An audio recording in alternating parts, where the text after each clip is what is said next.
I know there's a TikTok we released that said Cars 2 sucks, and I still stand by the fact that Cars 2 sucks, but 2 different people had mentioned that Cars 2 is their favorite. I read it. Trust me, I know.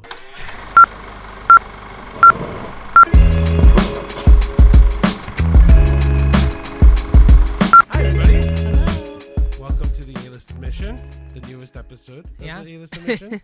We're not doing the numbers anymore because we'll lose track at one point and say, oh, this is episode 30 when it's actually like 45 or whatever. Mm-hmm. But I hope everyone's doing okay. We're a little bit sleepy this morning.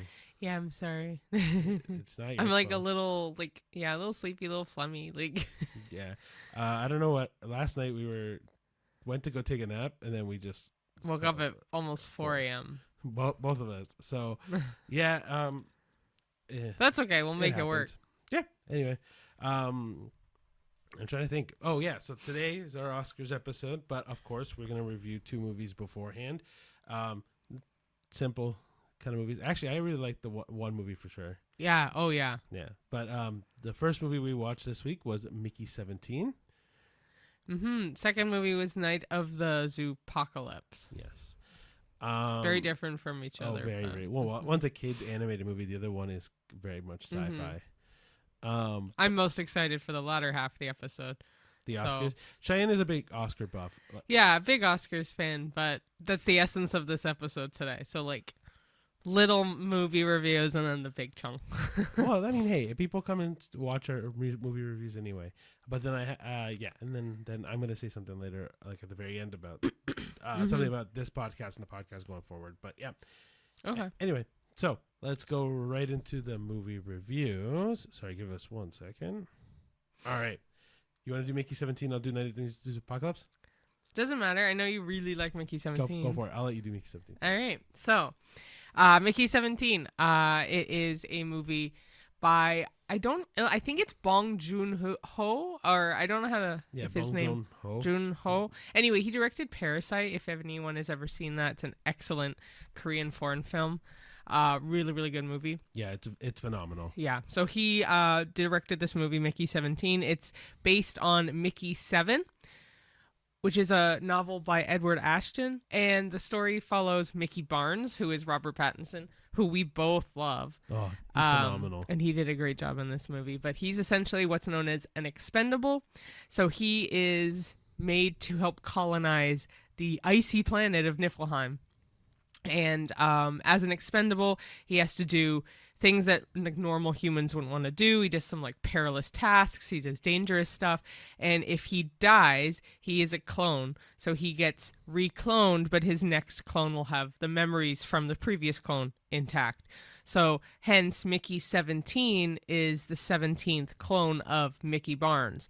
What the issue is, and the essence of the movie, is that the 17th clone should have died, and they make the 18th Mickey, but the 18th Mickey and 17th Mickey are both alive and fairly well, so they kind of meet each other, and that essentially should not happen. So 2 clones should not be living together of the same human at the same time.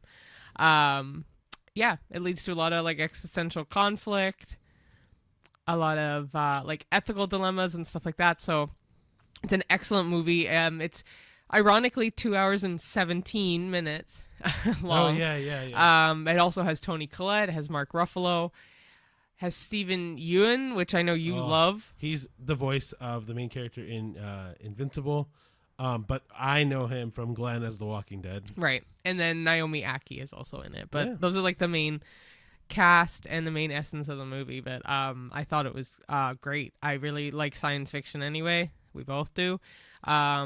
And it has some dark humor in this one, which I think was really funny. It has a lot of political humor in it as well. Especially Mark Ruffalo acting exactly like Donald Trump to me in this movie. Yeah, I completely agree with you by how Mark Ruffalo acts. It's very similar to like a Donald Trump and the political nature of that. But we won't go too much into it.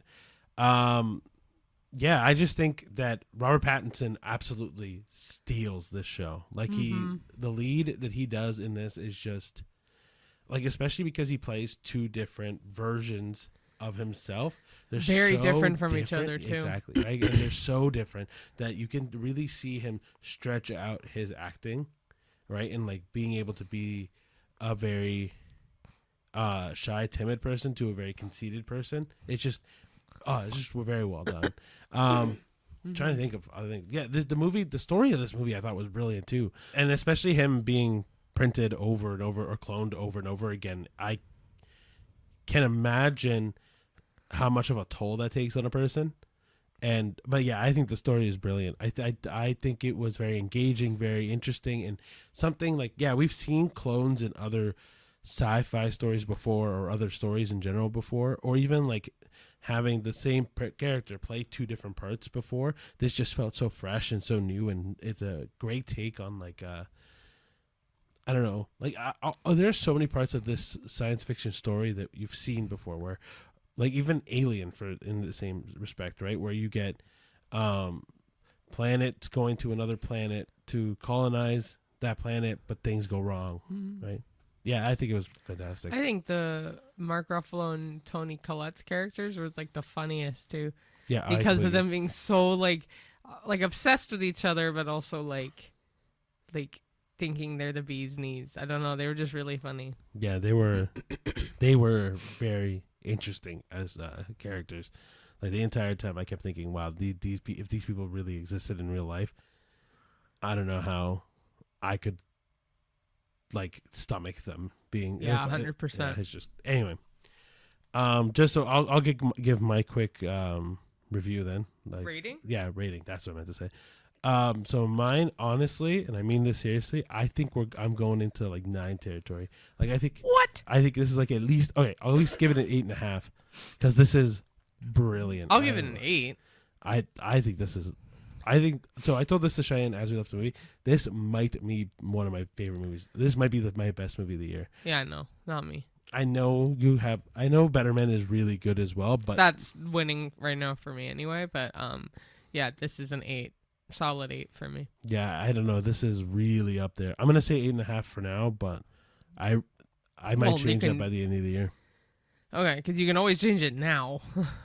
No, but I'm gonna at the end of the year when we do our full wrap up of this year, I might look back and go, okay, I rated this film super highly that I shouldn't have, or this one super low that I shouldn't have, that kind of thing, right? Okay. But right now, I'm gonna say this one is 8.5 for sure. It's ironic for the next review that you're doing it because of one of the directors. Name? Yeah. So the next movie we're gonna do a quick review on is called Night of the Zoopocalypse, obviously 2025 animated comedy. The director's name, actually it's co-directed. So the first director's name is Ricardo Curtis, which is why Cheyenne made that little laugh. And then the second guy, his name is Rodrigo Perez Castro. Sorry, I'm looking down to see if I can get everything right. But it's based on a concept idea by Clive Barker. The story unfolds at Culpeper Zoo, where a meteor crashes and it releases a virus. And you get... Yeah. What? I was just going to say, they turn into zombies. Well, we're getting there. Basically, what happens is meteor crashes into a rabbit, that rabbit being now Patient Zero, or what they called in this movie, Rabbit Zero. Bunny Zero, sorry. You're so funny because he doesn't crash into the rabbit. Basically, it crashes into the barn. The rabbit goes and eats the meteor, and then then he becomes Patient Zero. And then from there, you see the main wolf, being her name Gracie. She's voiced by Gabby Cosmides. And then you get a mountain lion, who's voiced by David Harbour. My gosh. But basically, those two lead a group of survivors, which involve a bunch of animals like an ostrich, a monkey. I'm trying to think of what are the other animals in the group. Do you remember? There was a capybara. There's a lemur. Those are like the main. Yeah, 4 or whatever in their basically, group. These bunch of survivors are trying to find a cure to stop this zombie-like goopy horde of goopy. Yeah, because they're very like liquid. Oh, fair. Yeah. Yeah, like almost like a Jello. Like each zombie or each animal that becomes a zombie is very like Jello like. The whole animation's very like that. It's also the animation's very interesting in this movie. But basically, they're trying to find this cure for these zombies and save the zoo. Yeah, another thing you forgot to mention too, it's also listed as a horror. And it says it's a great introduction too for horror for kids. I completely agree though. Yeah, like I can definitely see that. Like Night of the Living Dead, instead it's Night of the Zoopocalypse. Yeah, I kind of liked it okay. I liked it for what it was, right? If for a kids movie that was horror, I will admit I was really tired going to the theater last night, so I was also kind of in and out a little bit. But from what I truly remember, I kind of liked it. I thought it was funny. I thought the animation was interesting and cool because I've never seen animation specifically like that in the movie. I thought it was very crappy animation. Sure. Like it was like, no offense, but it was like B-list studio producing a B-list movie with B-list actors, except for David Harbour. I've never heard of any of the other people in this movie. That doesn't mean they're not good. Oh, I'm sure they're great. I just thought it was trash.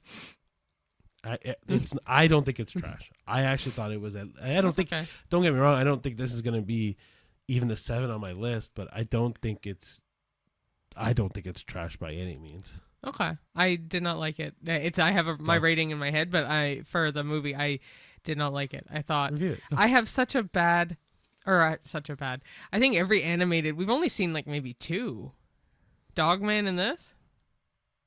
Yeah, I think so. So it's on a downward spiral for me with animated movies.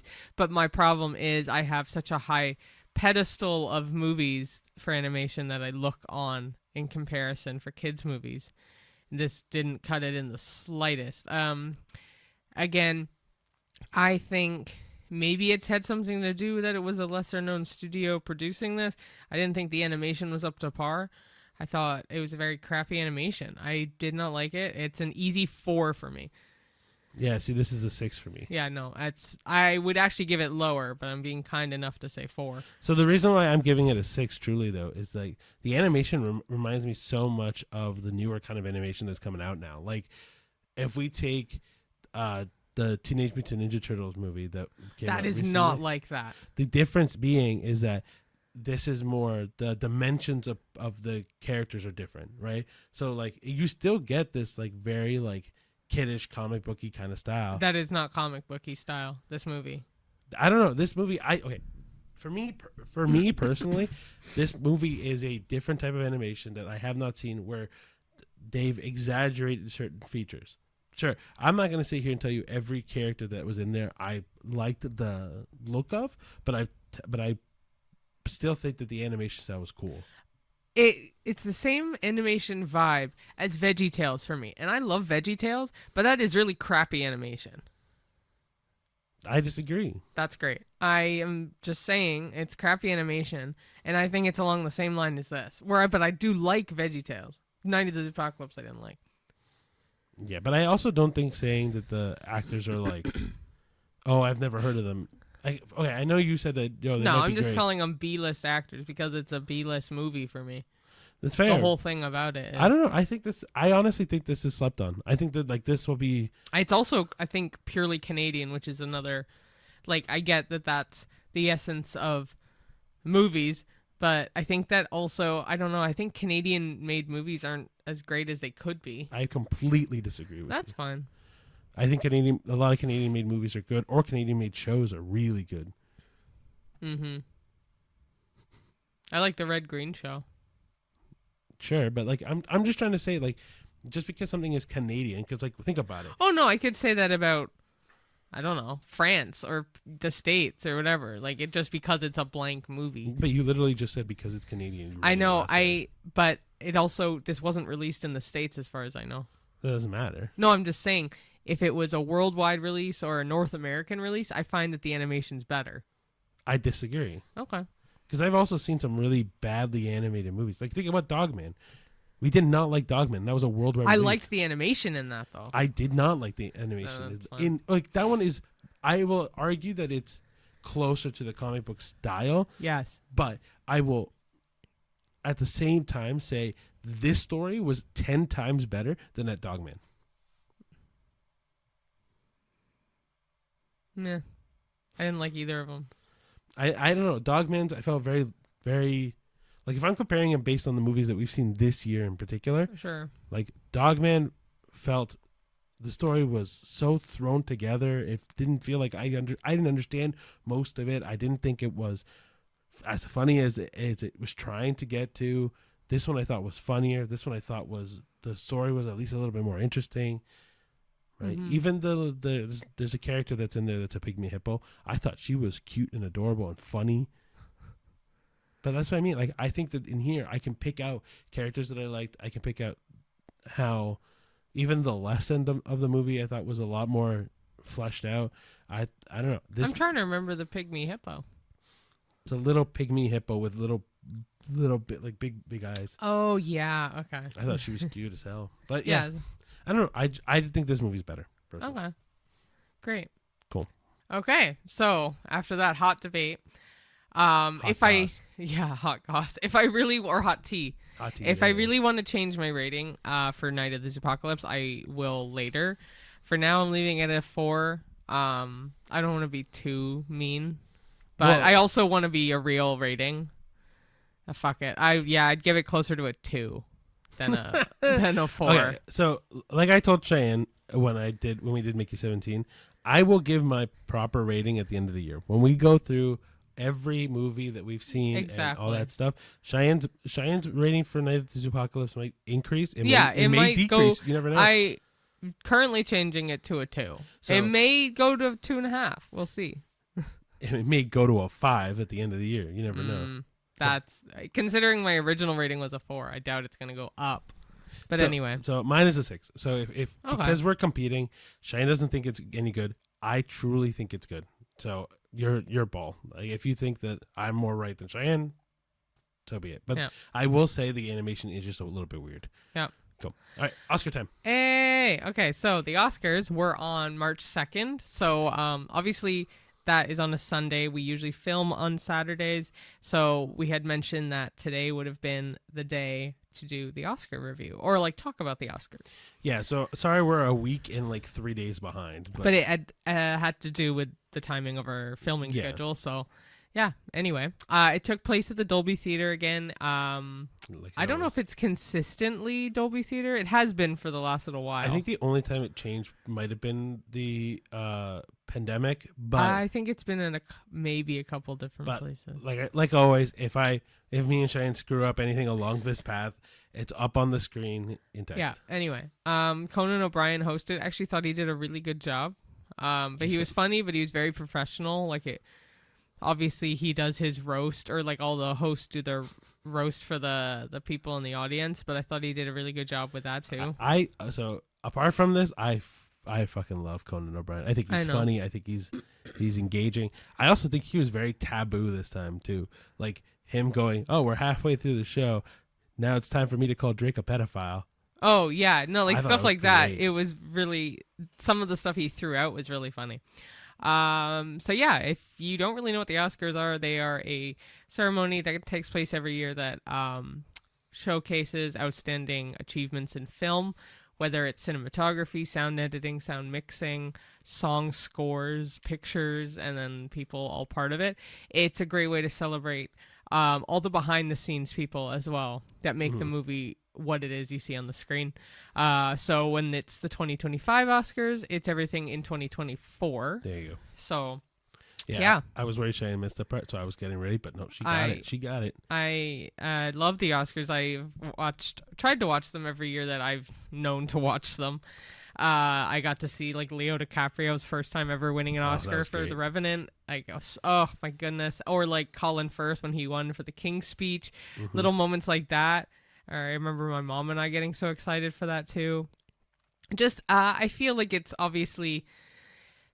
very rich people winning rich things. Like it is very Yeah. that.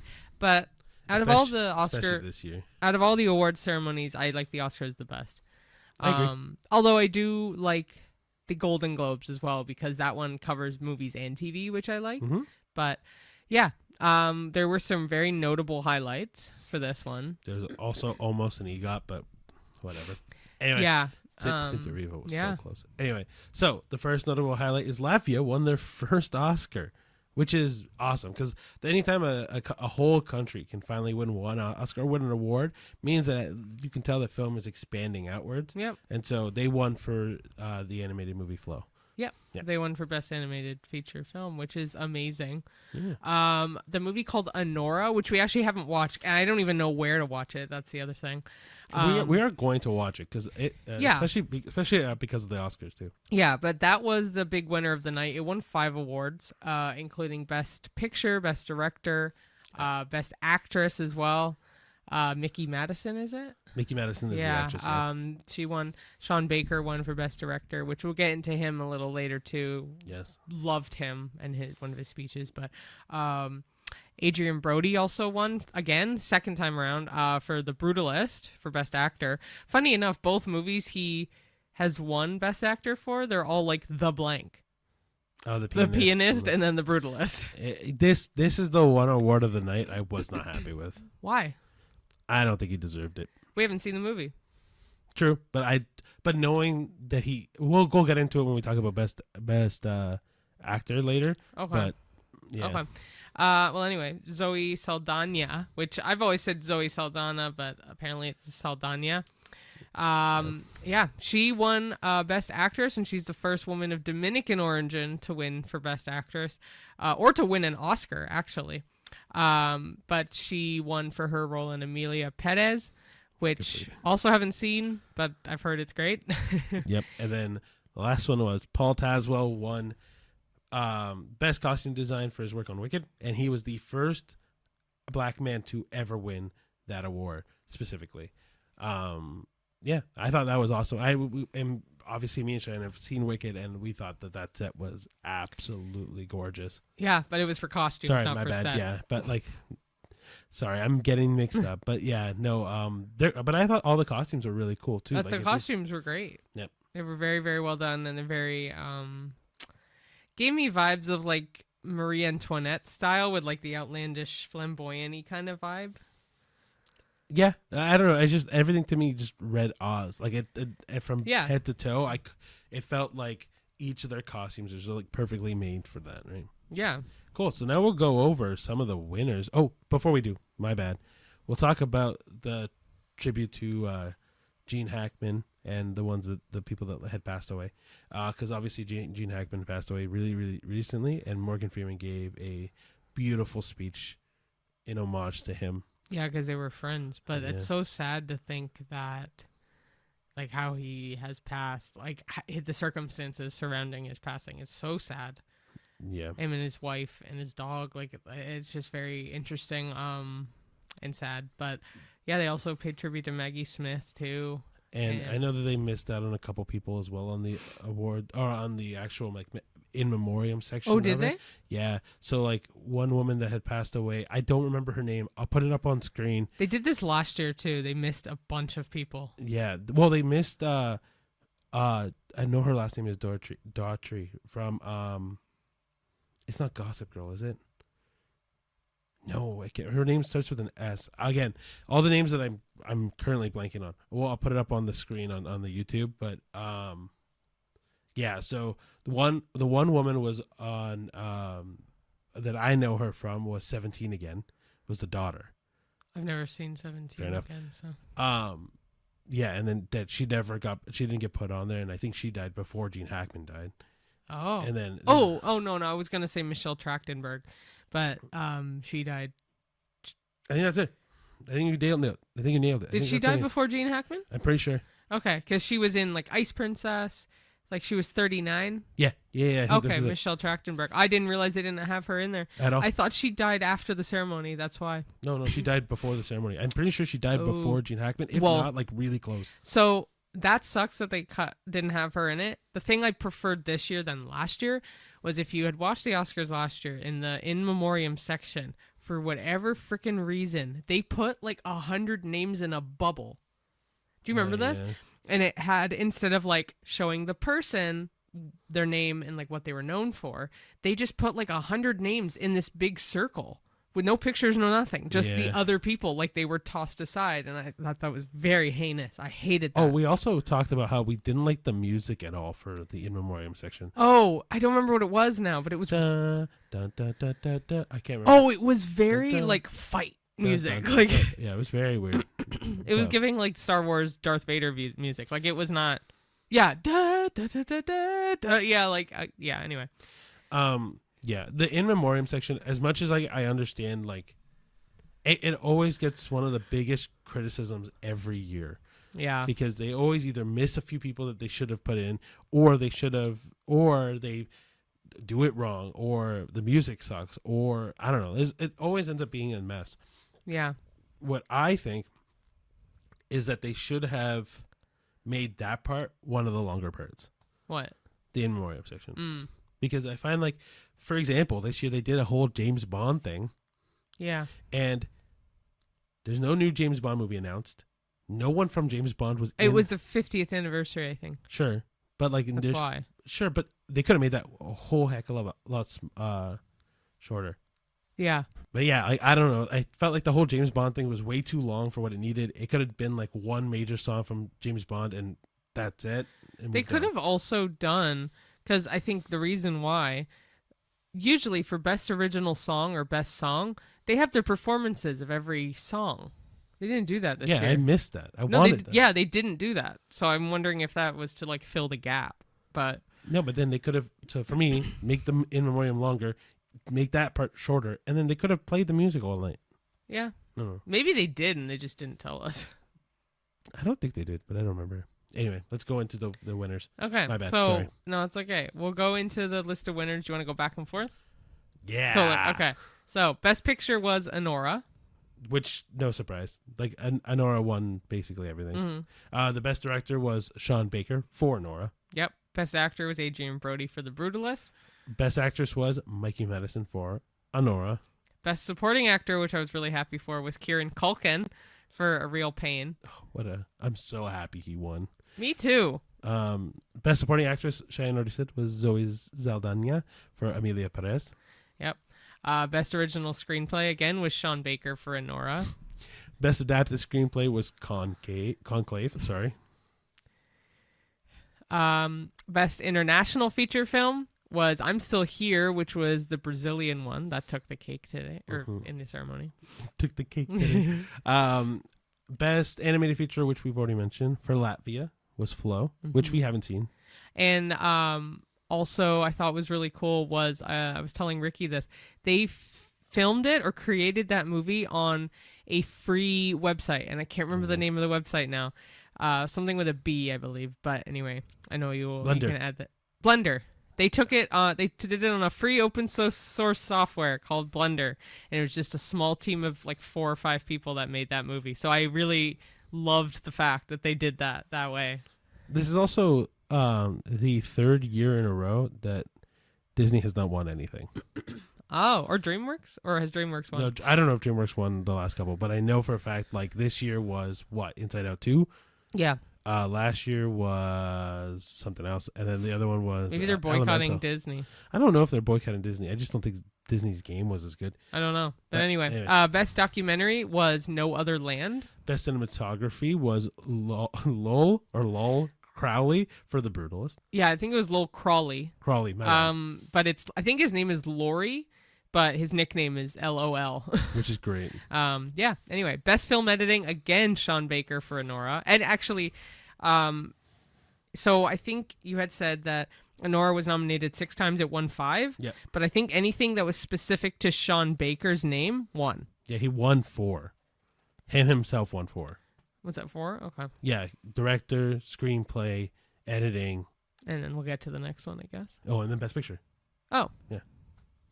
Anyway, production design was wicked, which maybe that's where I got confused because I said, oh, the set was beautiful. Production design. Yeah. I figured you thought that too. But also best costume design, as we mentioned, Paul Tazwell for Wicked.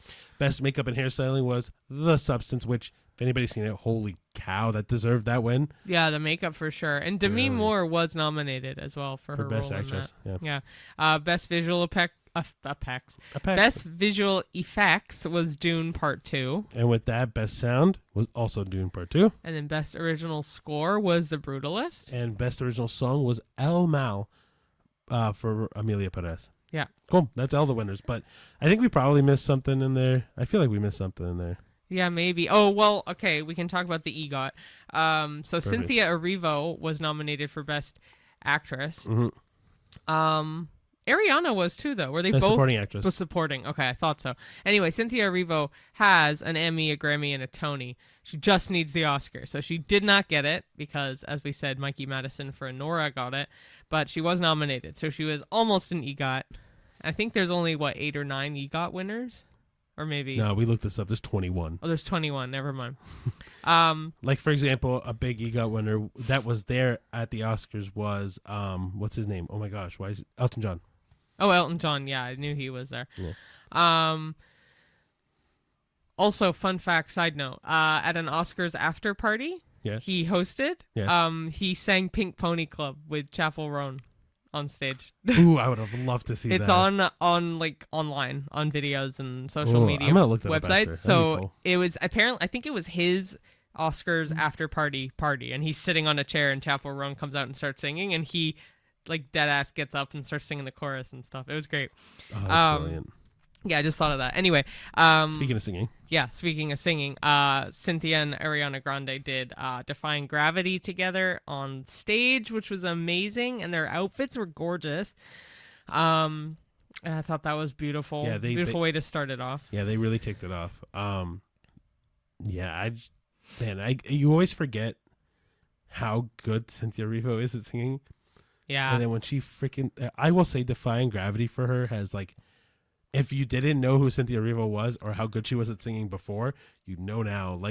I think it's really cool that she's dating H from Ready Player One. Oh yeah, we talked about that. Yeah. Because I was like, I know their partner in the audience. I know that face. Yeah. And I looked it up. I'm like, oh my gosh, it's H from Ready Player One. So also sidetrack. If you haven't seen Ready Player One, watch it, man. It's one of the best visual effects I think I've ever seen in my life. And I love that movie, and the book is really good too. But anyway, going back to the Oscars. Yeah. You want to go back and talk about some of the winners before? Sure. Cool.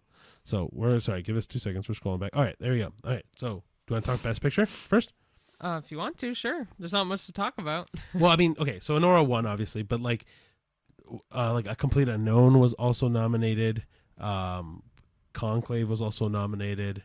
They usually have about 10, but I think they had. Yeah, less. there was a bunch of movies. So we haven't seen it, so we obviously can't talk too much about this. But I want to watch it now, knowing that this thing almost won all of its Oscars it was nominated for.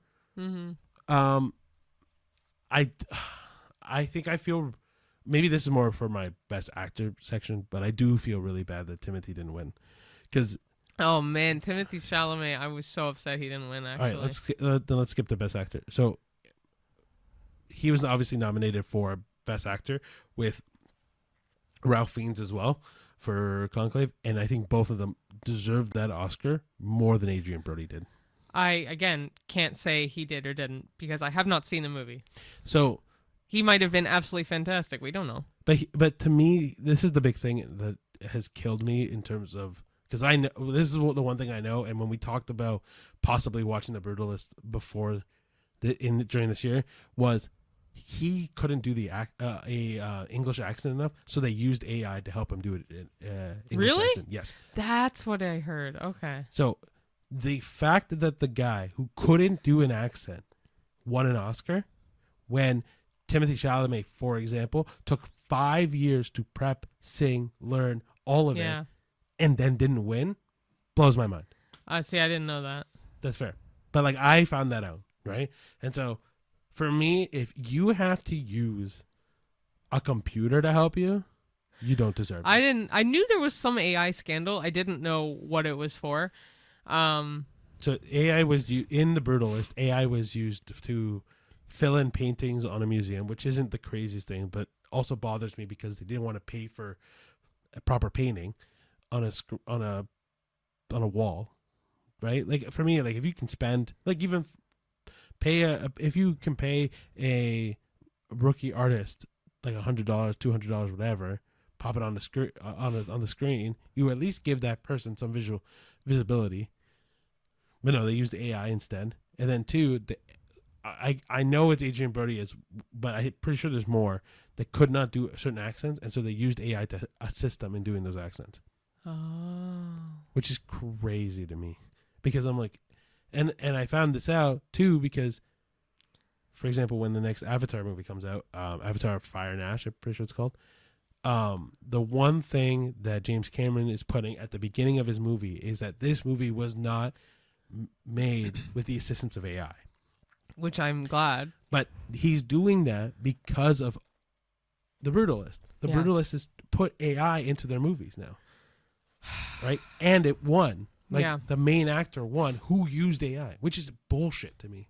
Mm-hmm. Right? When you think of even if we don't include Timothée Chalamet and his 5 years worth of prep, we're talking Ralph Fiennes, who has probably put one of the most work into this industry and has never won an Oscar. Has he not? Never. Oh. He's been in Schindler's List, didn't win for Schindler's List. Was he nominated? Yeah, didn't win. I don't know, man. It just drives me nuts to think we had two. Obviously there's other actors in the best actor spot. In best actor spot. And I'm surprised actress. she won, but again, I haven't seen it. We have so Mikey Madison, from what I heard, she did phenomenally. Well, yeah. But that one I'm gonna steer clear of because we haven't seen Nora. I know we haven't seen The Brutalist as well, so maybe his acting was better. But if we also want to talk about his freaking acceptance speech, I don't know, man. Adrian Brody bothers me a lot because he just acts like he's the best actor in the room and doesn't get recognized for it. Yeah, I know. His acceptance speech, by the way, broke a record. It was the longest acceptance speech ever made at the Oscars. But he barely talked. He didn't say anything. So it was just including the empty space. So from the beginning, from the moment after he tossed his gum to his girlfriend or wife. I didn't even see that. Yeah, he walked up stage, took out gum, and tossed it at her. Oh, okay. And she ran up and caught it, which people are bashing him for. I don't think that's the craziest thing. He has a lot more to be bashed at. His whole acceptance speech, he complained about not how films aren't the same anymore, how he's not recognized anymore, all this stuff. And I know he's had his share of controversy for other stuff, but man, the way that speech came off was so pompous and full of himself. Mm-hmm. And him even going, no, shut the music off. I've been here before. I know how it works. No, the music is to cut you off. Yeah, I know. I understand that you're feeling your moment right now, but how many other people that have won an Oscar that night had to be pushed off from music? Yeah, I know. Bullshit. But anyway, Mikey Madison, she was also in Once Upon a Time in Hollywood, correct? Yeah, there's actually a bunch of actors and actresses that are famous now that came from that movie. Oh, no way. Like Sydney Sweeney came from there, and she's really popular right now. I'm pretty sure Austin Butler was in that as well. Obviously, Mikey Madison. The girl from The Substance, was it Margaret Qualley? Qualley. I think it's Qualley. She was also in Once Upon a Time in Hollywood. She was nominated, I think. Yeah. Demi Moore was for sure, but I don't know if Margaret... don't know. Margaret Qualley was doing one of the acts for the James Bond memorabilia thing. Yeah. She has a very expressive face. Does she? Yeah, I don't know. Okay. Anyway. I don't know. She did a good speech, Mikey. I was again going to Kieran Culkin. I was super happy he won. I'm kind of sad Jesse Eisenberg didn't win. Oh, for best original screenplay. Yeah, I mean obviously Sean Baker won, and I'm really happy he won too, based off his speech that he did. But yeah, I agree with you because I think because again we haven't seen The Real Pain, but I've heard amazing things from it, and that one's on Disney Plus, so we can watch that one. But from what I heard, is Jesse took so one of the things that he explained when he made that movie was that his wife gave him a lot of inspiration for that movie by forcing him to go out into the world and experience things, because Jesse's very introverted, right? And you can see it when Jesse Eisenberg talks to press and anything, he's very introverted. And so one of the things that he said he picked up was from all the adventures that his wife had forced him to go on and do and experience life of, gave him all the inspiration in the world to make this movie. Cool. He took all of that and wrote A Real Pain from all of those experiences. Aww. I don't know, man. I just love Jesse Eisenberg. I think he's one of those hidden gems in Hollywood that maybe doesn't get all the recognition he really deserves. Yeah. Well, Kieran Culkin, kind of same thing. Yeah, same and like thing. he's had this huge comeuppance with the TV show he was on. Oh, what show was that? It was great. I've heard it was phenomenal. We haven't seen it either. We'll put it in. Yeah, man. It's apparently a phenomenal show. So yeah, and then Zoe Saldana won for Emilia Perez. We also have not seen it. This is, I think, the one Oscars in a long time that I haven't seen a good chunk of the movies. So what we'll try to do. Well, actually, I shouldn't say that. A lot of the winning movies we haven't seen. Fair. We will try to watch all of them. The Brutalist is going to be a tough watch because it's a 3.5 hour movie. And it does have an intermission too. Yeah, the fact that it has an intermission says a lot to me. Yeah. So yeah, we'll see what happens with that. Zoe Saldana, I think, had the sweetest speech though, because she was like, "My mommy's here." Like she was like one of the first things she said. She's like, "Hi, mom." Like she was so. And now I'm seeing a lot of memes about that. Like, you know, like when a little kid finds their mom, or like when a girlfriend finds her boyfriend. Honestly, I think you can tell how much she felt that moment. And her and her boy, or is her husband? Let's just He's say partner so handsome. He has the best hair. Holy crap! They are such a good looking couple. Honestly, they're a very good looking couple. But she had a great speech. It was very professional. Most of the speeches I didn't think felt long. Even Adrian Brody's, I didn't really feel like it felt long. His was just very pointless. It kind of finished on time too, which is a big thing because the Oscars never finish on time. It was only by a few minutes, but still. Even so, Conan has a whole moment at the beginning of the Oscars that says that he's not going to waste time, and then goes into a whole it was so thing. Funny. He goes into a whole musical production of him not wasting time. I thought that was so funny. So adapted screenplay, we did see Conclave, and so it's a good movie. It's one movie we're thinking about rewatching because it's just it felt a little long to me, like it dragged out to me. For me, so I think I said this at the time when we watched it too. Was this movie felt like it was made for the Oscars? Yeah, like it's like, and there's a lot of movies that do that too, right? Even The Brutalist, I in my head I'm like, yeah, that sounds like a movie that was made for the Oscars, but like A Real Pain feels like a movie from the heart. Anora, from what I've heard, is a movie that is made for itself. Well, it's about a sex worker. That's all I know. Ooh, do you want to talk about the acceptance speech for Sean Baker? So, one thing I wanted to mention when we saw the Oscars, and I literally said it when we were watching it, is when Sean Baker won Best Director, he did a speech that was beautiful. My favorite speech on the Oscars for me. Absolutely. And it's one that resonated with me all week. One, because I immediately said, we have to say this on the podcast. But two, because it was so true. Well, no, yeah, it resonated with me too. Yeah. But so I'm not going to get this verbatim. I was really wanting to get it verbatim and I can't. But so I was able to find a transcript of the Best Director speech that Sean Baker did. It may not be exact, but it's as close as we could get. So Ricky wanted to at least read some of it. Okay. Hopefully it sounds okay. The transcript is a little wishy-washy just because it does everything that he says, so it might be weird, but all right. So it goes, we're all here tonight and watching this broadcast because we love movies. Where did we fall in love with the movies? Was at the movie theater. Watching a film in the theater with an audience is an experience. We can laugh together, scream in fright together, perhaps sit in devastating silence together. And in a time in which the world can feel very divided, it is more important than ever is the communal experience that you simply can't get at home. Right now, going to the theater experience is under threat. Movie theaters, especially independent owned movie theaters are struggling. It's up to us to support them during the pandemic.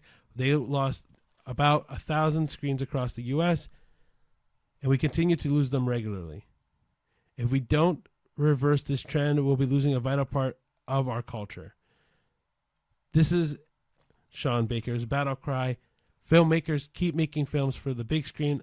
He knows he will. Distributors, please focus first on theatrical releases for your films, just like Neon did for Anora. That's basically it. Okay. But one of the things I know me and Cheyenne always talk about when we talk about this podcast is trying to get people to go to the theater. So, like, even for us, when we talk about, like, I didn't like Cheyenne didn't like Night of the Zoopocalypse, I liked it. Like, go, guys. Like, even if you think it's, if you have any inkling of going, go, right?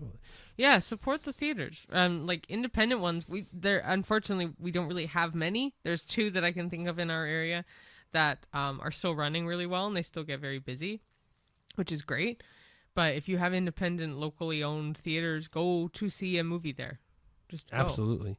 Yeah, right? And I highly recommend watching the speech fully on YouTube. It's going to be all over YouTube. Yeah, I obviously didn't do a great job. No, you did what you could. Like, it's kind of iffy with the transcript anyway, but I highly recommend seeing him doing it because he's ready. Like, he has his notes he has so much did a good passion job. and yeah, like, coming from a director, I think it's a lot better. Of course, obviously, but it is something to note. Like, it's really important. Like, me and Cheyenne live and breathe going to the theater. Yeah, right. Like, we see the culture of going to the theater. Like, I remember going to the theater for my first time and how much that has shaped my life going forward. mm-hmm. Right. Like, gosh, I can't even think of the first movie I saw, but I remember the first time I go to the theaters, you sit down and you see this massive screen and you get pumped full of this whole story. Right. Especially being someone that's more visual as well. Like, it's beautiful. I have some friends who just are like, man, I'll wait till it goes on a streaming service. I'm like, don't. Just go to the theater. Because one, it may not actually go to a streaming service. Like, people are just so reliant on those now that they think, if it'll go to the streaming service, it'll go to the streaming service. And I know, obviously, during COVID, Disney Plus did a lot straight to streaming service, but valid reason at the time. I don't know. Even people got it, like, what's her name? Scarlett Johansson got sued Disney because of that. What? Because it never had a theatrical release. What movie? Black Widow. Oh. She sued them because she was supposed to get a certain percentage of the theatrical she profits. did it for money. Well, but still, it's still a thing to keep in mind, right? Like, people get paid when they go to the theater. People don't get paid when they go to a streaming service. Companies take more money from a streaming service than they do when they go to theatrical release, right? Like, even in the theater, people don't get paid when all the people that work at the theater don't get paid. Then when you go to people who get distributing rights and all these other people, you get more money by putting it in the theater first and then going to streaming than doing it straight to streaming. Mm-hmm. True. Yeah. Yeah, he had a great speech, so I highly recommend watching it. But overall, yeah, the Oscars were pretty, like, they were decent this year. Like, they were. I've seen worse. I've definitely seen better. But yeah, definitely better. I think if we have seen more of these movies, I think maybe we would have been like, oh yeah, this makes sense, but maybe, but yeah, you can always watch highlights on YouTube if you want. But yeah, definitely look into Sean Baker's director's speech, acceptance speech. And if you want to see a bad speech, go to see Adrian Brody's speech. True. Yeah, that brings us to the end of our podcast. So one thing I wanted to do, I kind of hinted this at the beginning, but this is more for, because I make the TikToks, the Reels, the YouTube ones. And I really appreciate it. Yes, but that's not my point. And Cheyenne does the Pop and Flop series. They're not really that hard to do. They're not, but they're fun. I like them a lot. I think that it's a cool thing right when we finish watching the movie to do a quick little, like, it's actually fun because I have a lot of friends who watch those almost religiously. They're like, oh, but you popped that one, or like, and I'm like, what? And I'm like, oh yeah, the Pop or Flop. So yeah, it's kind of like, I don't know. I like both versions of it. But so one thing I wanted to do was, and this is specifically for, actually it's for both audiences, but specifically for our TikTok, our YouTube shorts, and our Instagram Reel audience, is one. Oh my gosh. One, please let me know how you think the microphone thing is. We've done it where now you hear my voice on the right ear, Cheyenne's voice on the left ear. You can hear both in both ears, but like primarily Cheyenne's voice is in one ear, mine is in another. I want to hear feedback. I want to hear if it's good or bad. Yeah. Please let me know on TikTok, on Instagram, on YouTube, or whatever. You can leave a comment, like even on Spotify. If people have been listening to this on Spotify, please leave me a comment. I want to know how it goes. Yeah, because it's different from the normal way. Yeah, a lot of people. So what we're doing is recording in mono. So Cheyenne is in one ear, I'm in the other. We can do stereo where we're both in both ears, but that's also very standard for a lot of people. And I do anything I can to try to make us stand out. And so us recording in mono is a cool way that I've not seen other people record. So and also too, it works well if you're driving in a car, because I always think of podcasts as like something I would put on when I'm driving. Sure. So the audio is a cool mix, mono. But I could also understand stereo being better because I, for one, just use one headphone.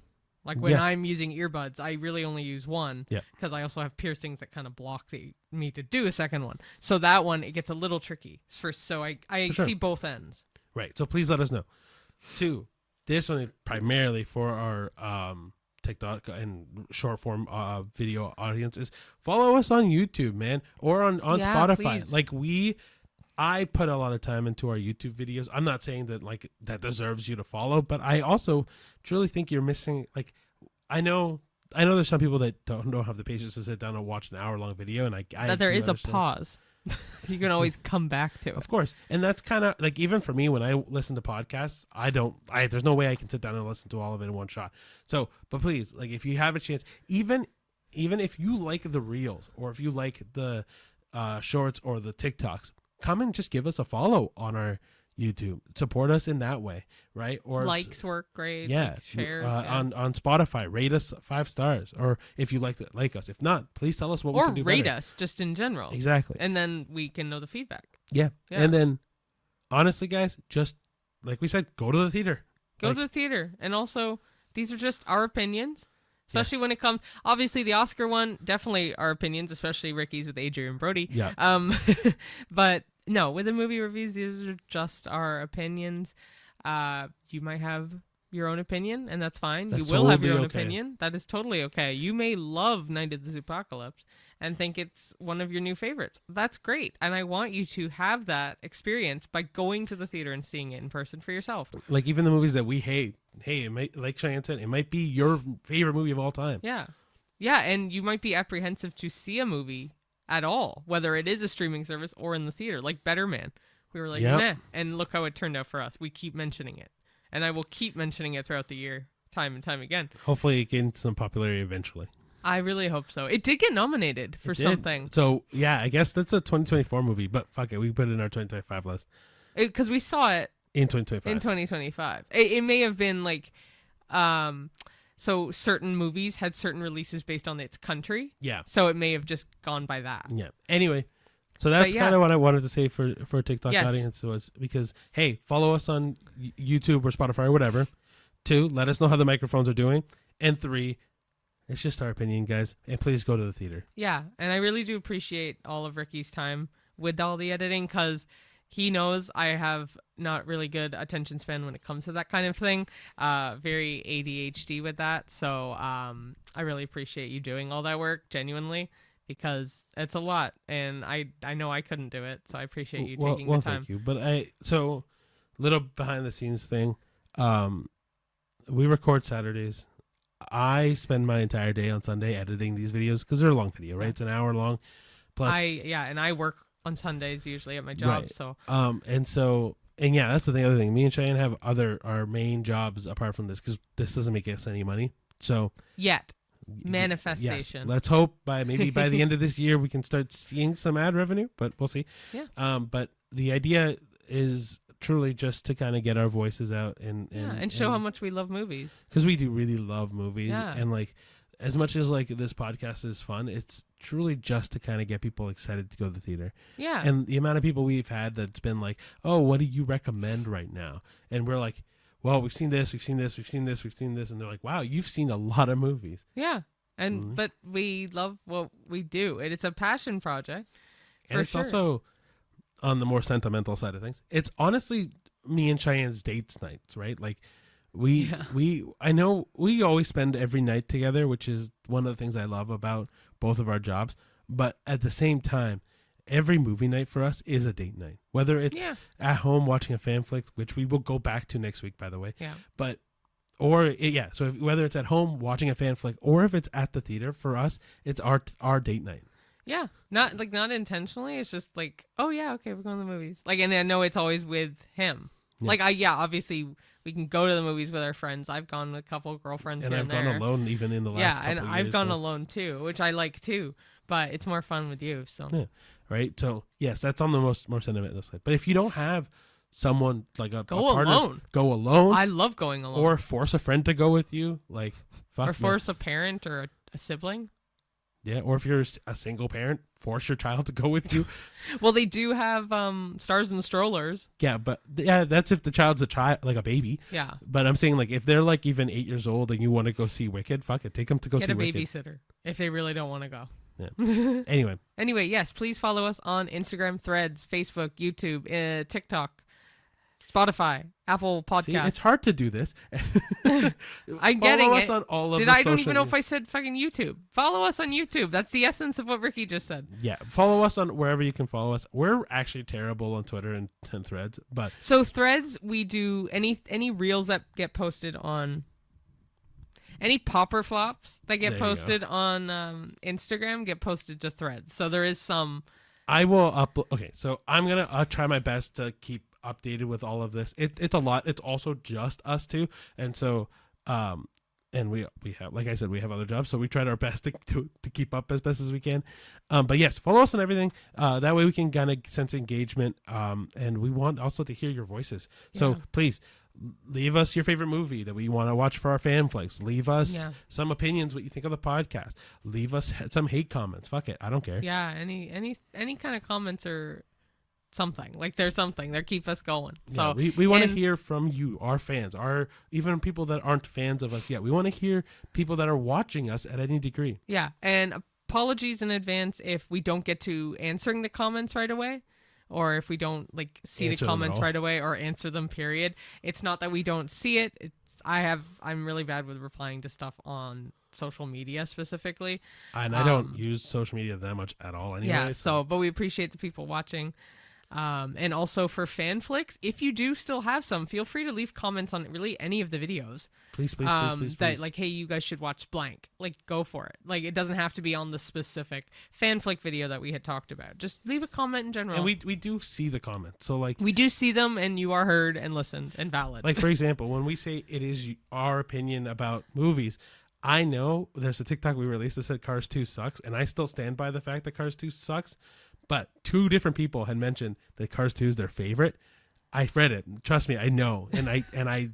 And also I value your opinion. I know that there's going to be 20,000 other people that love Cars 2. More than that, probably. But yeah. I just picked a number. But there's going to be millions of people that probably love Cars 2. Yep. I hate it. I think it's the worst. But I also understand that you like it. And I appreciate that you like it. Yeah. I mean, you see us banter about Night of the Zoopocalypse. Yeah. I hated it. He liked it. And that's okay. Yeah. We're allowed to have different opinions. That's why different movies get made, right? Yeah. Anyway. Should probably sum all that up. Yeah.